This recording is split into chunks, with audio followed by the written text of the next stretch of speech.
말씀 함께 나오도록 하겠습니다.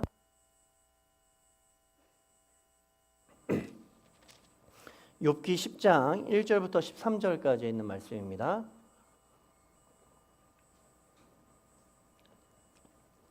오늘은 욥기에서 욥이 대답하는 9장과 10장을 살펴볼 텐데요.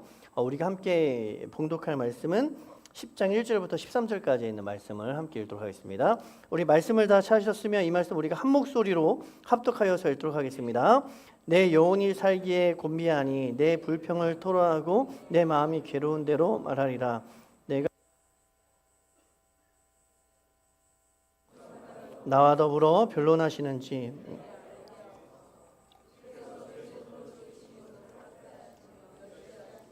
악인의 꾀에 빛을 비추시기를 선히 여기시나이까. 주께도 육신의 눈이 있나이까. 주께서 사람처럼 보시나이까. 주의 날이 어찌 사람의 날과 같으며 주의 해가 어찌 인생의 해와 같기로. 나의 허물을 찾으시며 나의 죄를 들추어내시나이까. 주께서는 내가 악하지 않을 줄을 아시나이다. 주의 손에서 나를 벗어나게 할 자도 없나이다. 주의 손으로 나를 빚으셨으며 만드셨는데 이제 나를 멸하시나이다. 기억하옵소서. 주께서 내 몸 지으시기를 흙을 뭉치듯 하셨거늘 다시 나를 티끌로 돌려보내려 하시나이까. 주께서 나를 적과 같이 쏟으셨으며 엉긴 젖처럼 엉기게 하지 피와 살을 내게 입히시며 뼈와 힘줄로 나를 엮으시고 생명과 은혜를 내게 주시고 나를 보살피우심으로 내 영을 지키셨나이다. 그러한데 주께서 이것들을 마음에 품으셨나이다. 이 뜻이 주께 있는 줄을 내가 아나이다. 아멘. 오늘 욥기 그 10장에 있는 말씀은 우리가 9장을 함께 다루겠습니다. 9장과 10장은 욥이 이제 빌닷의 말에 대해서 대답을 이제 하는 장면을 이제 보게 됩니다. 이 세 친구가 욥에게 이제 조언 아닌 조언을 하는 거죠. 그런데 조언의 내용은 동일합니다. 그러니까 각기 다른 어떤 방식으로 설명을 하지만 그 내용은 동일해요. 뭐냐 하면 하나님은 법칙을 벗어나지 않는다라는 거예요. 하나님의 법칙이 무엇입니까? 인과 응보예요. 하나님을 잘 경외하고 섬기는 자에게는 복을 주시고 하나님께 범죄하게 되면은 하나님께서 벌을 주신다. 벌을 주신다라는 것이 이들이 공통적으로 이야기하는 그 주제입니다. 그러니까 이 사람들이 막 매우 이 욥기가 복잡해 보이고 어려운 내용들을 막 이야기하는 것 같지만 친구들의 말과 욥의 말을 분리하면 조금 이야기가 쉬울 것 같아요. 친구들의 말은 법칙이 있다라는 것이고 욥의 말은 근데 나도 아는데 법칙이 깨어져 버렸다라는 것입니다. 나의 삶에서는 이 법칙이 깨어져 버렸다라고 이야기를 하고 있습니다. 그래서 욥기 9장 1절의 내용을 보면은 욥이 이렇게 이야기하고 있습니다. 1절과 2절을 보니까 욥이 대답하여 이르되 진실로 내가 이 일이 그런 줄을 알거니와 인생이 어찌 하나님 앞에 의로우랴 이렇게 이야기하고 있어요. 그러니까 욥이 2절에 보니까 친구들이 하는 말을 못 알아듣는 게 아니에요. 다 알아듣는다라고 이야기합니다. 욥이 친구들이 말하는 그 규범을 모르는 사람이 아니라는 거예요. 나도 그 법칙을 알고 그 법칙대로 살았다라는 거죠. 지금까지 그 법칙대로 살았고 그 법칙을 다 이해할 수 있었다라고 이야기합니다. 그러니까 욥이 스스로가 사실은 그런 사람이었던 거예요. 욥이 스스로가 하나님께 은혜와 복을 얻기 위해서 또 어떠한 재앙도 받지 않기 위해서 애쓰며 살았던 사람 중에 한 명이 욥이었습니다. 이 욥기 1장 5절의 말씀을 우리가 함께 읽어보겠습니다. 욥기 1장 5절 한번 읽어볼게요. 욥기 1장 5절 시작. 그들이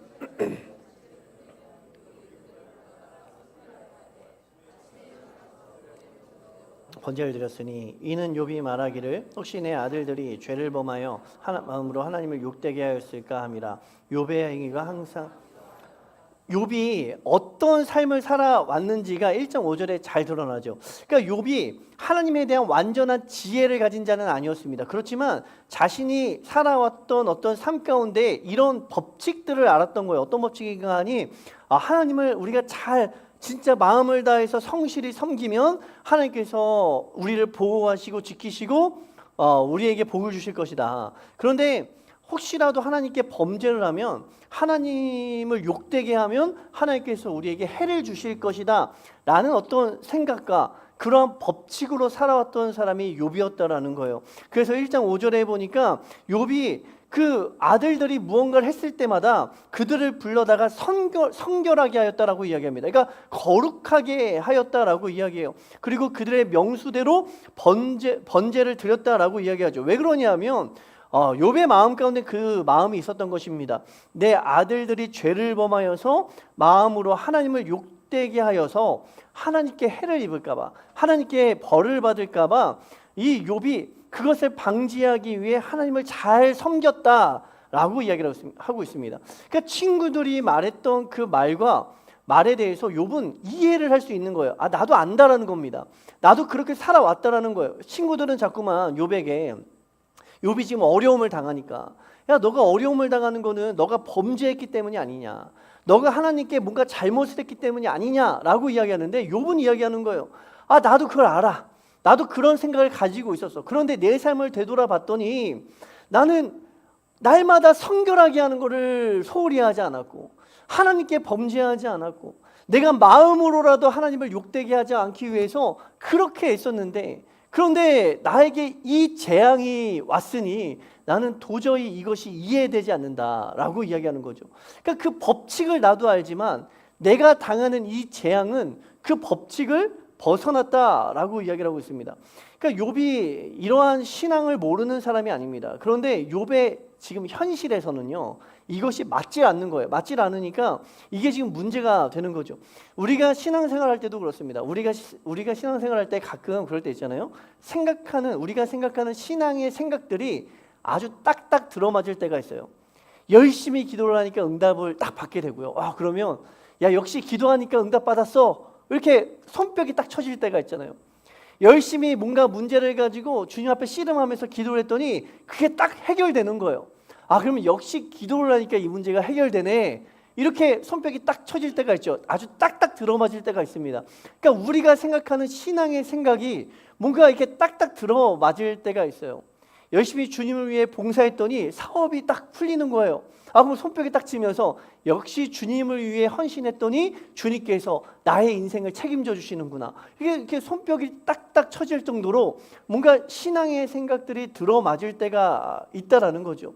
열심히 기도했더니 응답이 되고, 하나님께 열심히 다했더니 일이 잘 풀리고, 그러한 일들이 일어날 때가 있습니다. 그러면 우리 안에서 어떤 생각들이 가지게 되는가 하니, 야, 이렇게 하면 되는구나 라는 생각을 할 때가 있잖아요. 이렇게 하면 되는구나, 이렇게 하니까 되는구나 라는 생각을 할 때가 있어요. 그러면 그게 법칙이 되어버리죠. 규범이 되어버립니다. 신앙화가 되어버리는 거예요.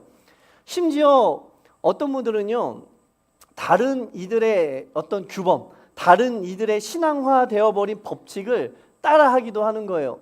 그러니까 그것이 나쁘다는 게 아니라, 어떤 분들은 이제 땅밟기라고 해야 되나요? 어떤 내가 가고 싶은 그 집을 보면서 그 열심히 그 여리고성을 돌듯이 돌았다고 합니다. 왜냐하면 이렇게 물어보니까 어떤 분들이 책에서 그렇게 내가 갖고 싶은 그 집을 열심히 이렇게 기도하면서 돌았더니 그걸 주셨다라는 책을 읽고 그걸 이제 따라하는 거예요. 그 법칙을 따라하는 겁니다. 어떤 또 목사님들은 열심히 성도들을 위해서 기도하면서 그 이름을 이제 적은 수첩을 가지고 기도하는데, 거기에 이제 올리브 기름을 바르면서 기도를 하셨다고 해요. 그래서 이제 올리브 기름을 바르면서 하나님, 이들의 삶에 기름을 부어 주시옵소서, 이렇게 기도했더니 그 성도들의 삶이 다 잘 됐다는 거예요. 그래서 제가 아는 목사님이 그 책을 보시고는 또 자기도 이제 열심히 이제 이름을 적어서 기름을 바르면서 이렇게 기도를 하신다라는 이야기를 이제 듣기도 했습니다. 그러니까 우리가요, 다른 이들의 신앙화 되어버린 법칙을 따라하기도 하는 거예요. 그러면서 이렇게 하면 되는구나, 뭐 이렇게 하면 됐다라는 이야기를 통해서 어떤 법칙을 만듭니다. 이렇게 하면 된다라는 법칙을 만드는 거예요. 그런데 문제는 뭐냐면요, 언제나 이 법칙이 맞습니까? 그렇지 않다라는 거예요. 어떤 사람한테는 땅을 7번을 돌면서 기도를 했더니 그게 이루어지는데, 어떤 사람한테는 안 이루어지잖아요. 어떤 사람한테는 그렇게 기도를 열심히 그 기름을 바르면서 기도를 했는데 이루어지는데, 어떤 분들에게는 동일한 열심이 있는데, 동일한 마음도 있는데, 그런데 그것이 이루어지지 않는다라는 거예요. 이 법칙이 언제나 맞는 것이 아니다라는 거죠. 어느 때와 똑같이 기도하고 열심을 가지고 하나님을 사랑하는 마음도 변치 않았는데, 내가 과거에 기도했을 때는 응답을 받았는데 지금 내가 기도하는 이 문제는 응답을 받지 못할 때가 있다라는 거죠. 그러니까 이 법칙이 맞지 않을 때가 있습니다. 이때 신자들이, 이때 성도들이 당황하게 되는 거죠. 당황하게 되는 거예요. 바로 이 지점이 지금 욥이 경험하고 있는 지점입니다. 지금까지 똑같이 하나님을 사랑하고 똑같이 하나님을 경외하고 똑같이 신실하게 하나님을 섬기고 예배를 드렸는데, 과거에는 나에게 복이 임하고 일이 잘 풀리고 자녀들도 복을 얻고 하나님의 보호하심을 경험했는데, 지금은 그게 다 깨져버린 거예요. 재앙이 임하고 막 저주가 임하고 몸에 막 종기가 나고 이러한 일들을 경험합니다. 그러니까 욥이 당황하는 거예요. 나는 똑같이 지금까지의 법칙과 같이 똑같이 행하였지만 지금 그 법칙이 맞지 않는 상황 가운데 있다라는 거죠. 매우 당황하고 있는 것입니다. 그러니까 욥이 친구들이 하는 말을 다 알고 있습니다. 자신도 그렇게 살았다는 거예요. 그리고 그러한 삶을 통해서 사람들에게 인정도 받고 하나님께 인정도 받았다라고 생각이 되었던 거예요. 놀라운 축복도 받았습니다. 자신은 달라진 것도 없고 지금까지 이 법칙이 틀린 적도 없었는데 갑자기 이 모든 것이 한순간에 틀려지니까 당황스러운 것이죠. 당황스러운 겁니다. 그러니까 친구들은 자꾸만 너가 이 법칙을 깬 무엇이 있다라고 이야기하는 거예요. 이 법칙을 깬 무엇이 있다라고 이야기하는데 욥은 아니라는 거죠. 나는 똑같다라는 겁니다. 나는 똑같이 주님 앞에 신실했고 주님을 경외했고 똑같이 거룩함을 지켰는데 이 법칙이 깨어질 만한 것을 한 것이 없는데 이 법칙이 깨어졌다라고 이야기해요. 그러나 욥이 그럼에도 불구하고요, 다 모르겠습니다. 다 모르고 있는 거예요. 지금 나에게 왜 이러한 재앙이 임했는지, 하나님께서 왜 이러한 재앙을 나에게 주셨는지 다 모르는 거예요. 모르는데 하나 아는 것이 있습니다. 그것은 뭐냐 하면 사람이 하나님의 모든 것을 알 수 없다는 것입니다. 하나님과 사람 사이에는 큰 격차가 존재한다라는 것을 지금 욥이 알고 있는 거예요. 그래서 2절부터 4절에 보니까, 욥기 2절에 보니까 진실로 내가 이 일이 그런 줄을 알거니와 인생이 어찌 하나님 앞에 의로우랴, 이렇게 이야기하고 있습니다. 이 욥이 이렇게 이야기합니다. 내가 진실로 알고 있다라는 겁니다. 진실로 알고 있다. 무엇을 알고 있는가 하니 사람이 어떻게 하나님 앞에 의로우랴, 이렇게 이야기가 됩니다. 이 하나님 앞에 의로우랴라는 이 말은 하나님과 함께 하나님처럼 의롭겠느냐라는 의미를 가지고 있어요. 그러니까 사람이 어떻게 하나님처럼 의롭겠느냐라는 거예요. 하나님처럼 의롭다는 것은 하나님이 우리보다 얼마나 크시고 우리가 생각하는 것보다 얼마나 넓으시고 얼마나 광대하시고 그 높으신 분이고 거룩하신 분인데, 한낱 사람이 어떻게 하나님처럼 의롭겠느냐라고 이야기를 하고 있는 것이죠. 그러니까 사람의 한계성을 알고 있는 거예요. 그리고 하나님의 위대성을 알고 있는 것이죠. 욥은 알고 있습니다. 사람이 하나님처럼 의로울 수는 없다라는 걸 알고 있는 것입니다. 특히 3절에서도 보니까 3절에서도 사람이 하나님과 변론하려고 할지라도 1000가지 중에 한 가지도 대답하지 못할 것이다, 이렇게 이야기를 하고 있어요. 그러니까 사람이요, 하나님과 뭔가 이야기를 합니다. 근데 하나님이 사람에게 물어보시잖아요. 1000가지를 물어보시면 그 중에 사람은 한 가지도 대답하지 못할 정도로 그 엄청난 격차가 있다라는 거예요. 하나님과 사람이 생각하는 거에는 엄청난 격차가 있다라는 거죠. 그러니까 욥의 대답은 무엇입니까? 이 친구들은 안다라는 거예요. 무엇을 아는가 하니 우리가 하나님을 안다라는 거죠. 우리가 하나님을 아는데 너가 뭔가 잘못이 있으니까 하나님이 재앙을 주셨다라는 걸 알고 있다라는 겁니다. 근데 이 욥은 자기도 뭔가를 아는 거예요. 뭔가를 아는데 내가 경험한 하나님은 물론 너희들 말도 맞지만 하나님은 그걸 뛰어넘으시는 분이라는 거죠. 너희가 하나님을 다 안다고 하는데 정말 다 알고 있냐라는 거예요. 하나님을 다 알고 있느냐? 하나님이 이만큼 크신데 그 너희들 정말 다 알고 있냐는 거죠. 하나님이 너희에게 질문하시면 너희 그 중에 한 가지라도 대답할 수 있냐라는 거예요. 너희가 잘 안다라고, 하나님을 잘 안다라고 대답을 하는데, 자신 있게 말하는데 정말 다 알고 있느냐, 이렇게 이야기하고 있습니다. 4절에도 보니까 그는 마음이 지혜로우시고 힘이 강하시니 그를 거슬러 스스로 완악하게 행하고도 형통할 자가 누구이랴라고 이야기하고 있습니다. 그러니까 마음의 지혜와 힘의 강력함이 하나님께 있다라는 겁니다. 그러니까 모든 지혜와 힘의 강력함이 하나님께 있는데 누가 그에 대항해서 고집을 부리고 형통하겠는가라고 이야기하고 있습니다. 그러니까 하나님은 위대하시다. 짧게 이야기하면, 이 간략하게 요약을 하면 하나님은 위대하시다라는 거예요. 우리 다 거기에 동의하시잖아요. 거기 동의하시지 않는 분들은 없죠. 하나님이 위대하시다, 이 말에 다 동의를 합니다. 그렇게 믿고 있습니다. 어느 누구도 하나님께 대해서 대답할 수 없고 하나님의 지혜에 반대로 대항하여서는 형통할 수 없다라는 것을 우리가 다 알 수 있어요. 그러니까 이 말은 하나님의 지혜가 사람의 지혜보다 크다라는 거예요.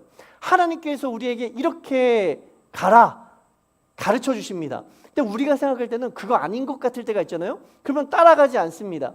근데 따라가지 않으면 결국에는 잘 안 된다라는 거예요. 왜 그렇습니까? 우리가 생각하는 지혜보다 하나님께서 더 큰 지혜를 가지고 있기 때문에 우리의 눈에는 그게 답이 안 될 것처럼 보여도 결국에는 하나님의 지혜가 우리가 생각하는 것보다 크기 때문에 그걸 따라가면 답이 된다. 그러니까 사람이 하나님의 지혜를 판단할 수가 없다, 이렇게 이야기를 하고 있는 것이죠. 그러니까 욥은 간단하게 이야기하면 하나님은 우리보다 크신 분이다. 그러니까 다 안다고 떠들 수가 없다라고 이야기하고 있습니다. 그러면 우리는 이렇게 이야기하는 게 맞는 거죠. 우리는 하나님의 뜻을 모릅니다 라고 이야기하는 게 사실은 진실한 대답이다라고 이야기하고 있어요. 그러니까 엘리바스나 빌닷은 마치 자신들이 하나님의 뜻을 알고 있다는 듯이 이야기합니다. 너가 죄가 있으니까 하나님이 재앙을 내리시는 것이다 라고 이야기합니다. 하나님께서는 법칙이 있고 그 법칙을 벗어나지 않는다라고 이야기해요. 그러니까 이 법칙을 우리가 알고 있기 때문에 너는 죄를 지은 것이다 라고 이야기하는 것이죠. 그러나 그것을 어떻게 알 수 있습니까? 어떻게 사람이 하나님의 뜻을 안다고 자만할 수 있습니까? 그들 스스로가 뭐라고 이야기하는가 하니, 이 친구들의 말을 잘 들어보세요. 친구들이 틀린 말을 하지 않아요. 하나님이 위대하시다라고 친구들도 이야기합니다. 그런데 이 친구들은 하나님께서 위대하시다라고 이야기하면서 또 한 가지는 그러한 하나님을 우리가 다 알고 있다라고 이야기하거든요. 이게 말이 맞지가 않는 거예요. 그러면 너희들이 이야기하는 것처럼 하나님이 위대하신데 어떻게 너희들은 그 위대하신 하나님을 다 안다라고 말할 수 있는가? 이렇게 이야기하고 있습니다. 이야기하고 있는 것이죠. 오늘날도 하나님에 대해서 다 알고 있다라고 하는 사람들이 있습니다. 뭐 신앙인들 가운데에서도 이렇게 보니까 하나님은 이러한 분이셔, 너무나도 자신 있게 말하는 사람들이 있죠. 그렇기 때문에 이러한 일들에 대해서 뭔가 이 무당과 같이, 영적인 무당이라고 제가 가끔 이야기하는데, 너가 이렇게 안 되는 거는 이것 때문이야, 당신의 사업이 잘 안 되는 거는 이걸 안 해서입니다. 그러니까 하나님에 대한 이름만 딱 갖다 쓰고 모든 것이 마치 이제 이 무당처럼 모든 인생의 하나님의 모든 것들을 알고 있다라는 듯이 이야기하는 사람들이 있습니다. 그런데 정말 하나님께서 그렇게 움직이십니까? 우리가 생각하는 법칙 안에서 움직이십니까? 그렇지 않다라는 거죠. 그렇지 않다라는 게 성경의 증언이에요. 이 과학자들이 가끔 이런 이야기를 합니다. 오늘날의 과학자들이 이런 이야기를 해요. 질병이 정복될 수 있을 것이다 라고 이야기를 해요. 왜 그러냐면 뭔가 법칙이 있다라는 거예요. 과학적인 법칙으로 뭔가 이거를 잘 이제 파악을 하면은 최종적으로는 질병이 정복되거나 또는 어떤 문제들이 정복될 수 있다라고 이야기합니다. 그 법칙이라는 게 그런 거예요. 사람들이 법칙을 다 이해하고 알고 파악을 하면 정복할 수가 있는 거예요. 하나님이 그러신 분입니까? 우리가 하나님이 위대하다라고 이야기하잖아요. 그런데 우리의 신앙생활을 가끔 보면요, 하나님을 나의 신앙 법칙 안으로 제한시켜 버리는 경우가 있어요. 내가 이렇게 했으니까 하나님은 이렇게 하실 것이지, 내가 이렇게 했으니까 당연히 하나님은 이렇게 주시겠지, 이렇게 나의 신앙의 법칙 안으로 하나님을 제한시켜 버리는 경우가 있다는 거죠. 그 결국은 최종적으로 어떻게 되냐면, 내가 그런 하나님을 다 알고 있다라고 이야기하는 순간에 하나님을 정복하겠다, 하나님을 정복하겠다라는 말과 동일한 말을 우리가 하는 경우가 있다는 거예요. 하나님이 위대하시다라고 이야기한다면 우리는 그 안에 어떠한 고백이 있는가 하니, 우리는 하나님을 다 알 수 없습니다 라는 고백을 담고 있는 것이죠. 그런데 하나님은 위대하십니다라고 이야기하면서 하나님은 이러이러한 분이야, 너가 이렇게 안 되는 거는 하나님을 잘 몰라서 그래. 이렇게 이야기하는 거는 우리의 고백과는 전혀 다른 신앙의 삶을 살고 있는 것이다 라고 볼 수가 있습니다. 일반적으로 세상은요, 우리가 생각하는 법칙으로 흘러가기도 합니다. 해가 뜨죠. 그리고 해가 집니다. 해가 지면은 달이 뜨고, 그리고 별이 이렇게 하늘에 펼쳐지고, 이러한 법칙들이 있습니다. 시간은 흘러가고 뭐 이러한 법칙들이 있죠. 그런데 하나님은 그러한 법칙마저도 깨실 수 있는 분이다 라고 욥이 고백을 하고 있어요. 7절을 한번 보니까 9장 7절 보니까 그가 해를 명령하여 뜨지 못하게 하시며 별들을 가두시는도다 이렇게 이야기하고 있습니다. 해를 명령하여 뜨지 못하게도 하시는 분이 하나님이시다라는 거예요.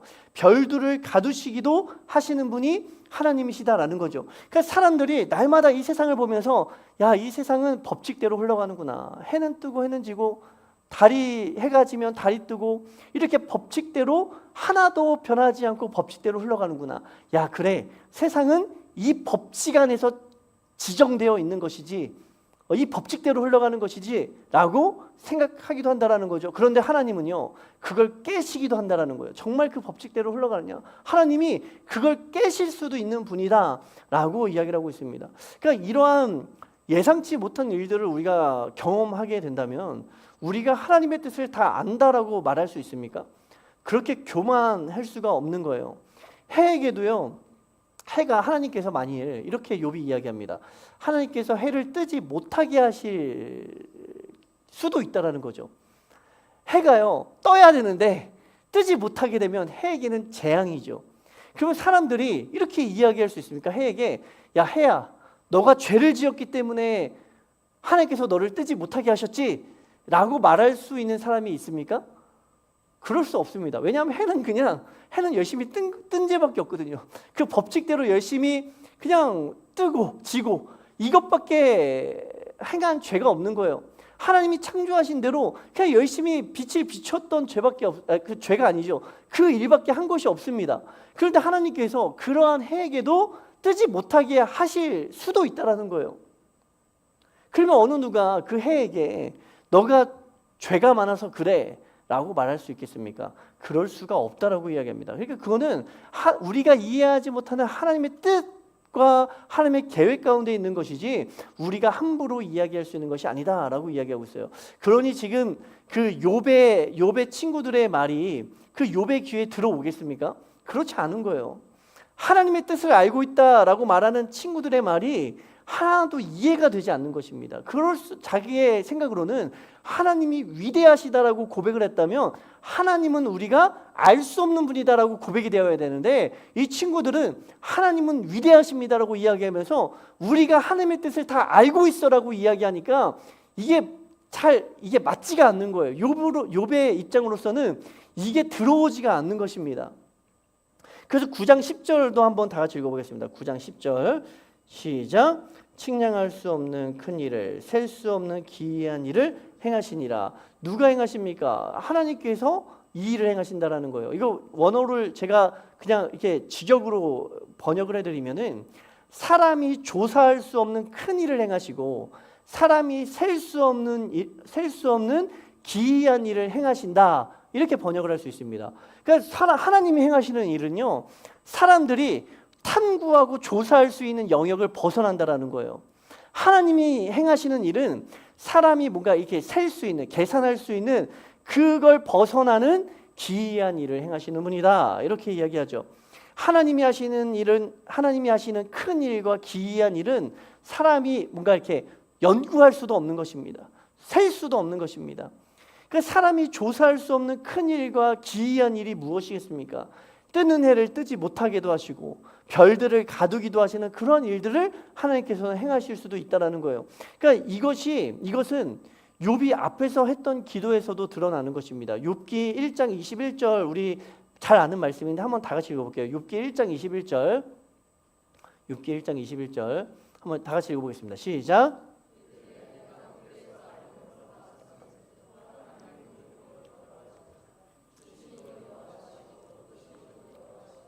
여호와 이름이 찬송을 받으실지니이다. 이렇게 얘기해요.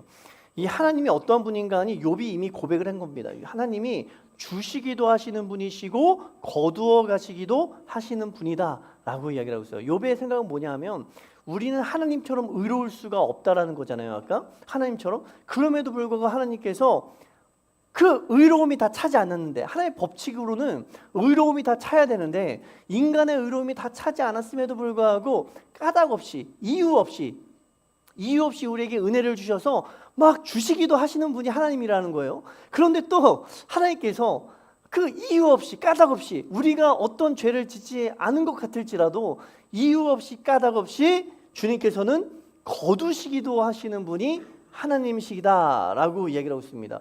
우리가 간혹 이런 고백을 합니다. 우리가 은혜로 받았습니다라고 이야기를 하고 있어요. 그 은혜로 받았다라는 말의 의미가 무엇입니까? 이유가 없다라는 거예요. 받을 자격이 없는데 받았다라는 거예요. 근데 받을 때는 우리가 그렇게 고백을 하잖아요. 그런데 하나님께서 거두어 가실 때는 은혜입니다라고 고백을 하십니까? 은혜입니다. 이유 없이 주님께서 거두어 가셨습니다라고 이렇게 인정을 하십니까? 그렇지 않잖아요. 뭔가 하나님 원망하기도 하고 내 죄 때문이다 탄식하기도 하고 또는 누군가를 원망하기도 하고 이렇게 뭔가를 찾잖아요. 이게 원망할 거리들을 찾죠. 그런데 가끔 그렇지 않을 때가 있다라는 거예요. 정말로 하나님께서 이유 없이 까닭 없이 그렇게 거두어 가실 수도 있는 분이 하나님이시다라고 이야기합니다. 하나님이 불의한 분이십니까? 불의한 분이실까요? 그 질문이 여기 가운데 있는 거죠. 그러면 하나님은요, 주실 때도 은혜로 주셨고, 그러니까 이유 없이 주셨고, 거두어 가실 때도 이유 없이 거두어 가신다라고 한다면 하나님이 불의한 분이시냐? 그럴 수 없다라고 욥은 또 그렇게 고백을 하고 있는 거예요. 그럴 수 없다. 그렇지 않다. 그러니까 사실은 주님의 주권 가운데 있다라는 거죠. 주신 분도 여호와시고 거두어 가신 분도 여호와시다라고 한다면 내가 이해할 수 없을지라도 여호와 하나님은 찬양받기 합당하시다. 왜냐하면 그분께서 거저 주셨기 때문에. 거저 거두어 가신다 하더라도 그냥 내가 할 수 있는 거는 그냥 예배하는 것밖에 없다 이야기하고 있는 것이죠. 하나님은 주시기도 하시는 분이시고 거두어 가시기도 하시는 분이다. 복을 주시기도 하시고 화를 주시기도 하신다. 욥에게 임한 이 불행한 일들도 우리가 생각하는 어떤 그 죄악 때문에 또는 일 때문이 아니라 하나님의 기이한 일일 뿐이다라고 고백을 하고 있어요. 죄나 무지 때문이 아니라 사람이 조사할 수 없는 큰 일이 나에게 벌어진 것일 뿐이다라고 이야기하고 있는 것이죠. 그러니까 어떻게 보면 이 욥에게 닥친 재앙도 욥은 지금 하나님을 경험하고 있는 것으로 받아들이고 있습니다. 그게 놀라운 신앙 아닙니까? 욥이 뭔가 하나님 이제 뒤에 욥이 하나님께 기도를 하는데 지금 욥이 자기가 복을 받았을 때는 하나님의 기이한 일을 행하신 것이고 내가 불행한 일을 겪은 것은 뭔가 이 재앙이 그냥 임했다라고 이야기하는 것이 아니에요. 하나님께서 나에게 은혜를 주신 것도 사람이 생각하지 못하는 기이한 일을 행하신 것이고 까닭 없이 이유 없이 내 것을 거두어 가신 것도 내가 이해할 수 없는 기이한 일을 하나님께서 행하신 것이다 라고 이야기하고 있는 것이죠. 신앙의 고백 자체가 다르다라고 생각을 하게 됩니다. 이 욥기 9장 16절에 보니까 가령 내가 그를 부르므로 그가 내가 대답하셨을지라도 내 음성을 들으셨다고는 내가 믿지 아니하리라. 17절에 그가 폭풍으로 나를 치시고 까닭 없이 내 상처를 깊게 하시며 이렇게 이야기하고 있어요. 이 17절에 보니까 그가 나를 까닭 없이 치셨다라고 이야기하고 있죠. 이거는 이해할 수 없는 일에 대한 내용입니다. 그럴 때 하나님께서 이해할 수 없는 일을 우리에게 행하셨어요. 우리가 도저히 이해할 수 없습니다. 그럴 때 우리가 할 수 있는 것이 무엇입니까? 무엇을 할 수 있겠습니까? 15절이죠. 15절 9장 15절 제가 읽어드리겠습니다. 가령 내가 의로울지라도 대답하지 못하겠고 나를 심판하실 그에게 간구할 뿐이며 이렇게 이야기했어요. 사람이요 이해할 수 없는 일을 경험하게 되면 이 신앙을 가진 이 욥이 무엇밖에 할 수 없는가 하니 간구밖에 할 수 없다라고 이야기를 하고 있습니다. 기도이죠, 기도. 굉장히 멋있는 신앙 아닙니까? 이 까닭 없는 이유를 모르는 그 순간에도 이 욥이 주님을 섬기는 거예요. 이 기도를 한다라는 것은 그분 앞에 엎드린다라는 거잖아요. 그러니까 그분을 섬긴다라고 이야기를 하고 있습니다. 이 9장 34절을 한번 제가 읽어드리겠습니다. 9장 34절 보니까 주께서 그의 막대기를 내게서 떠나게 하시고 그의 위엄이 나를 두렵게 하지 아니하시기를 원하노라. 이렇게 이야기합니다. 이 욥의 기도가 무엇입니까? 그저 이유 없이 주시는 그의 막대기, 하나님의 막대기죠. 이 채찍과 같은 막대기가, 그리고 그의 위엄이 나를 두렵게 하지 아니하시기를 원한다라는 거예요. 그러니까 내가 이해하지 못하지만 어쨌든 기도할 대상이 주님이라는 겁니다. 이건 내가 주님 앞에밖에 뭔가 하소연할 데가 없다라는 거예요. 왜냐하면 이 기이한 일을 행하시는 분도 하나님이시고 이 기이한 일을 멈추실 분도 하나님이시기 때문이다. 이렇게 이야기합니다. 욥에게는 이 문제를 해결할 수 있는 능력이 없습니다. 할 수 있는 건 다 해봤어요. 번제도 드리고 신앙도 열심히 신앙생활도 하고 제물도 드리고 기도도 해보고 다 할 수 있는 것들을 다 해봤습니다. 자신에게는 이 문제를 해결할 수 있는 능력이 없는 거예요. 그래서 욥이 할 수 있는 일은 뭐냐 하면 간구입니다. 기도밖에 없다라는 거예요. 욥기 10장 1절 한번 다 같이 읽어보겠습니다. 욥기 10장 1절 시작. 내 영혼이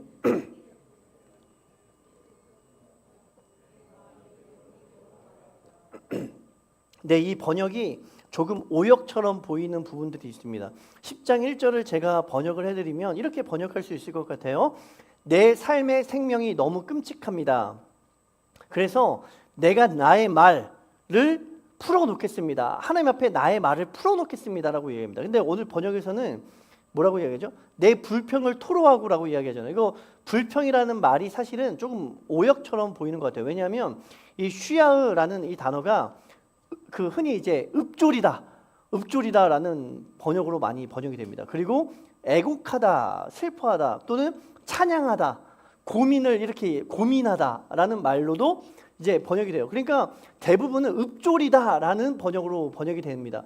그러니까 이게 그 불평하다라는 말은 조금 이제 부정적인 뉘앙스가 있잖아요. 근데 욥이 지금 뭐 하는 거냐면 나의 읍조림, 나의 그냥 이 말들을 내가 그 가슴속에 담아둔 이 답답한 마음들, 친구들은 이해하지 못하는 이 마음을 주님 앞에 풀어놓겠습니다 라고 이야기하죠. 그러니까 이거 자신을 이해할 수 있는 분은 하나님밖에 없다라는 그 믿음이 이 안에 있는 거예요. 주님께서 나에게 괴로움을 주셨을지언정 어쨌든 내 마음을 이해할 수 있는 분도 하나님밖에 없다라고 이야기하죠. 그래서 이제 욥이 풀어놓는 말이 10장에 가득 차 있습니다. 이게 누구에게 이걸 풀어놓고 있습니까? 하나님께 풀어놓고 있는 거예요. 내가 주님 앞에 풀어놓겠습니다. 토로하겠습니다라고 번역이 되어 있는데 풀어놓겠습니다라는 말입니다. 그러니까 이 욥이 자신의 이 감정들을 하나님께 막 풀어놓습니다. 중요한 거는 자신의 감정들을 풀어놓는 게 기도라고 지금 이야기를 하고 있다는 거예요. 하나님께 자신에게 이해하지 못할 시간들을 주시는 하나님께 지금 기도를 하고 있는 거예요. 그러니까 하나님을 원망하고 불평하는 것이 아닙니다. 하나님께 끊임없이 묻는 거예요.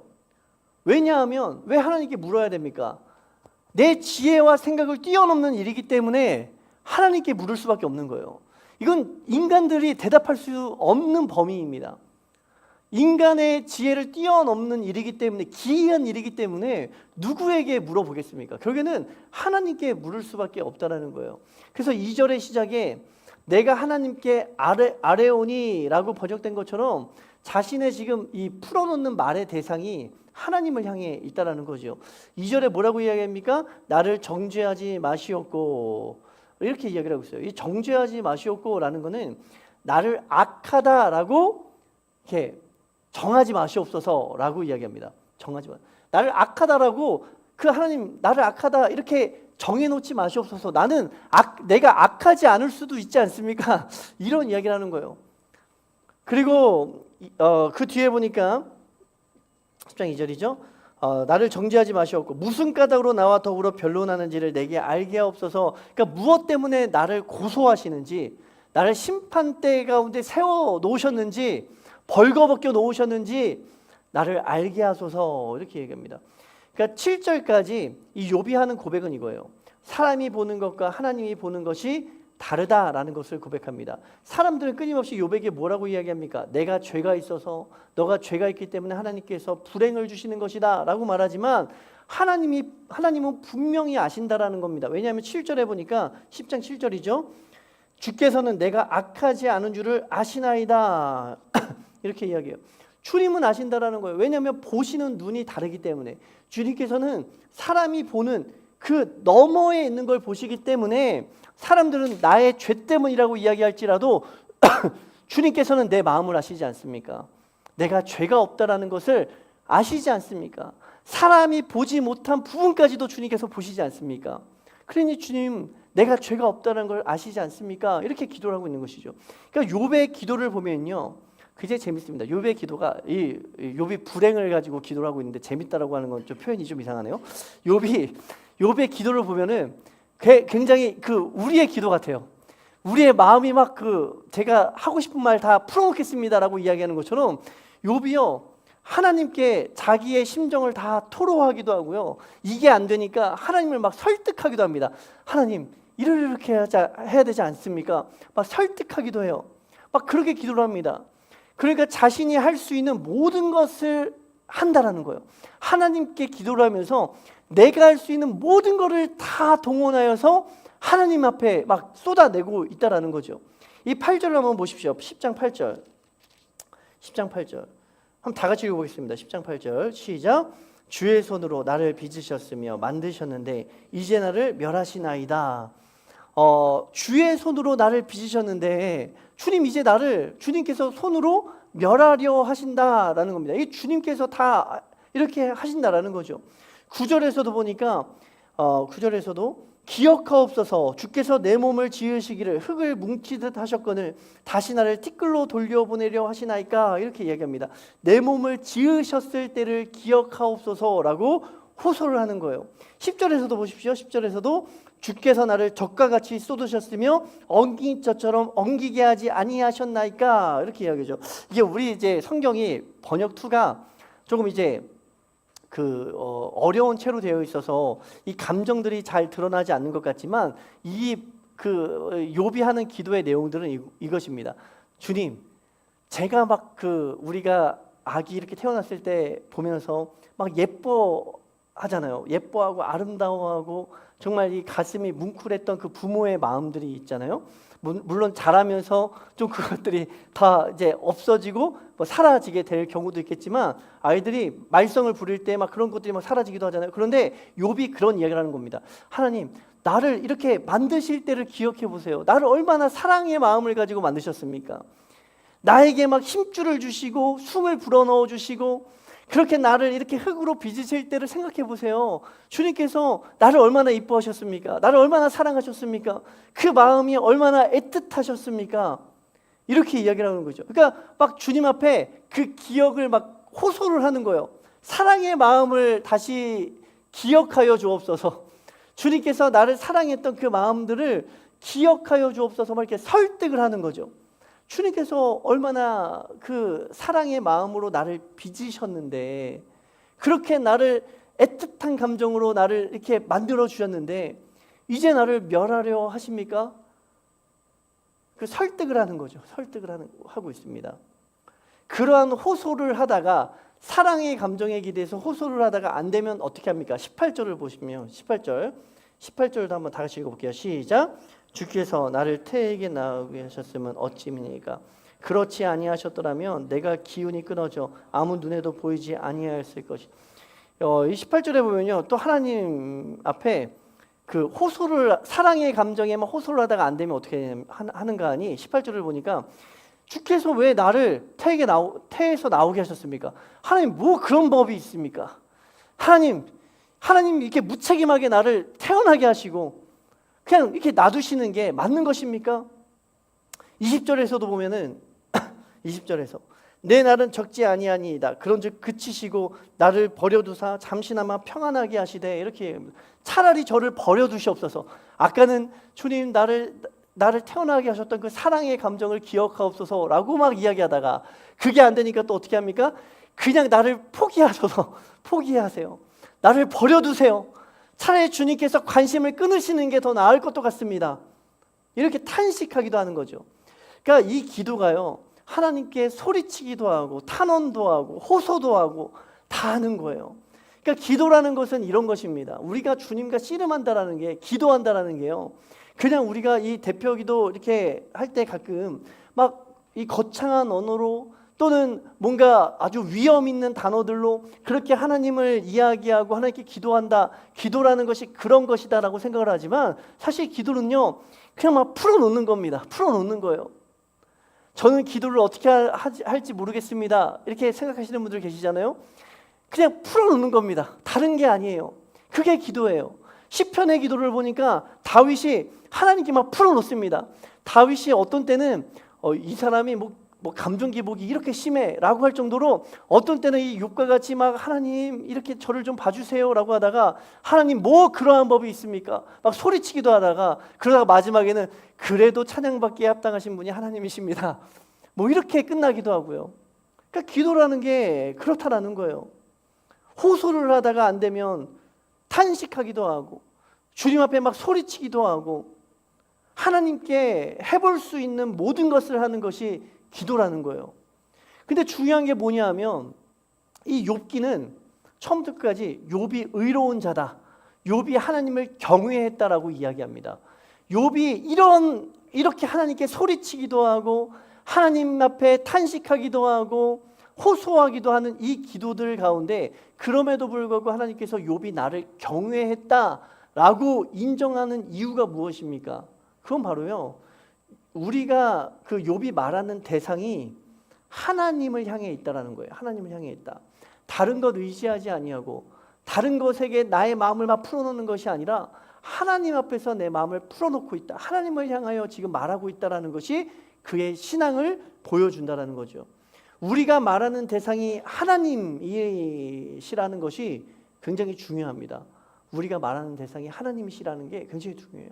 우리의 문제들 가운데, 우리의 삶의 어려움들 가운데 누구를 향하여 지금 우리가 말하고 있습니까? 누구를 향해서 지금 붙들고 막 이야기를 털어놓고 있습니까? 1차적으로 하나님이 되셔야 돼요. 그것이 바로 신앙이 있는 사람들의 삶의 태도라는 것이죠.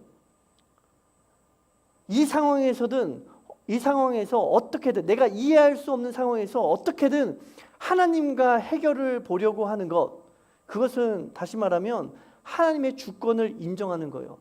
그러니까 이 친구들의 말처럼 하나님은 위대하십니다 라고 이야기하면서 하나님을 내 법칙에 가둬두고 하나님은 내가 다 알 수 있어, 하나님이 왜 이러신지 내가 다 알아 라고 이야기한다면 그 하나님의 주권을 인정하는 것이 아니겠잖아요.